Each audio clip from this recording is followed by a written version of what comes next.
week of the stay-at-home order was my first week back to the center from a 2-week vacation. Things sort of had been shifting while I was easing back into work. Before the pandemic, I think we had a very, very robust programming department offering all kinds of different classes.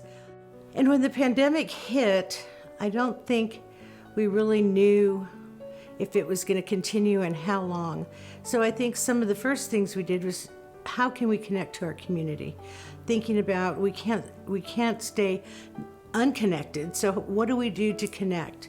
And then the very next week we started 2 new programs that had never before existed.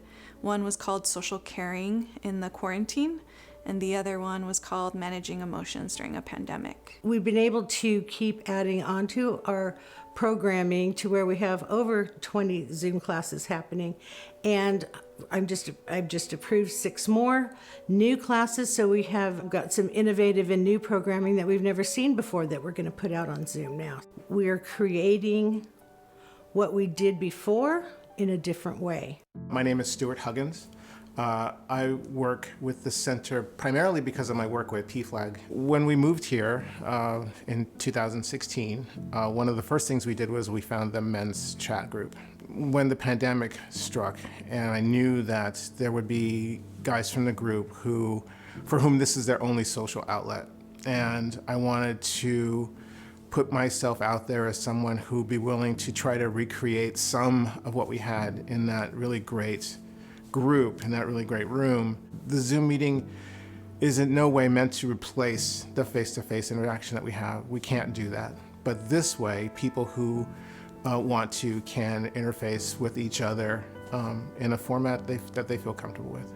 The center has given me space and a platform to help my community, and I'm really grateful for that. My name is Doug Morris, and I've been teaching knitting classes at the center for about 2 years now. I think everyone was feeling isolated, and so I set up the Zoom group, and immediately we had 10 to 20 people join us on the very first time we got together. And there are times on Zoom where we don't do anything. We sit there and we're in our rooms, our offices, our kitchens, our workspaces, and we're just quietly knitting. We're looking at our hands, and there's an odd sense of connection through the computer where you look up and you see your friends and they're looking down at their hands and they're working on their projects. It's not to say that that's all the time, but there are these quiet moments that I realize we have a connection through knitting, through the community, bringing people together. As isolated as we all are, it makes me feel like, well, at 3 o'clock today, I'm going to go see my friends. My name is Mark Becker, and I am the facilitator of the Spanish Conversation Group that's sponsored by the LGBT Center in Palm Springs. When COVID hit, the center graciously offered us the opportunity to continue the Spanish Conversation Group via Zoom. We get people from different cities, and one of our participants is from Spain. And so it makes it doubly nice for us, and we get to find out what's going on around the world, and we get to practice our Spanish. It's a great thing to have. I'm so happy that we have it. It's a great substitute for being in person, and in some ways better. Hi, I'm Perry Wiggins. I facilitate the weekly caregiver support group every Friday afternoon at the center.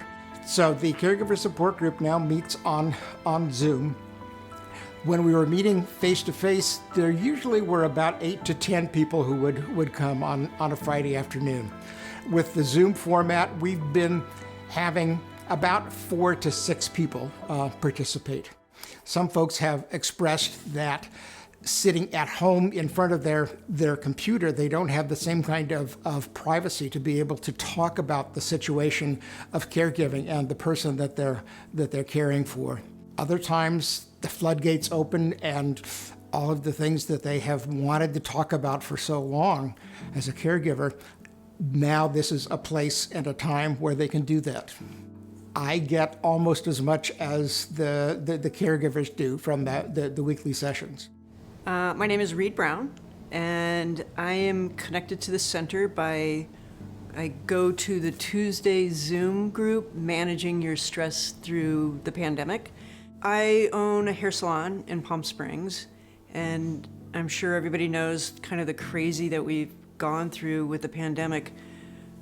Closing, opening, closing again, not really knowing any information. So I think my wife actually found a notice on Facebook about the pandemic, and I was about the Zoom group, and I was really struggling then. My emotions were running really high. She suggested that I be a part, just check it out, see if it's something that would work for me. So it totally has. It's helped me because it's given me a voice. It's kind of a safe place to express my fears and frustrations and how I'm feeling throughout the week. Even though it's difficult on video, I can still feel emotions. I remember one of the participants, she was so sad, and I just felt grief for that person. I can't wait for the day that we can all meet and hug each other and tell them each how grateful I am for their participation in this group. It's been really powerful. My name is Lou Barinello. I've been involved with the center for about 6 years, from way back when we were in the old building. A few months ago, back in March, Mike Thompson, the executive director, asked me if I would be interested in a program that they were developing called Buddy to Buddy, where I would do outreach from my home, calling people that have self-identified as being isolated and lonely and in need of a connection. So this Buddy to Buddy program has allowed me to stay connected with the LGBTQ Center in a very special way and a very meaningful way, where I feel like I'm providing some support and friendship to gentlemen who are isolated, who have very few connections, who were kind of isolates before, but during this time even more so. I'm Dan Christopher. My pronouns are he, him.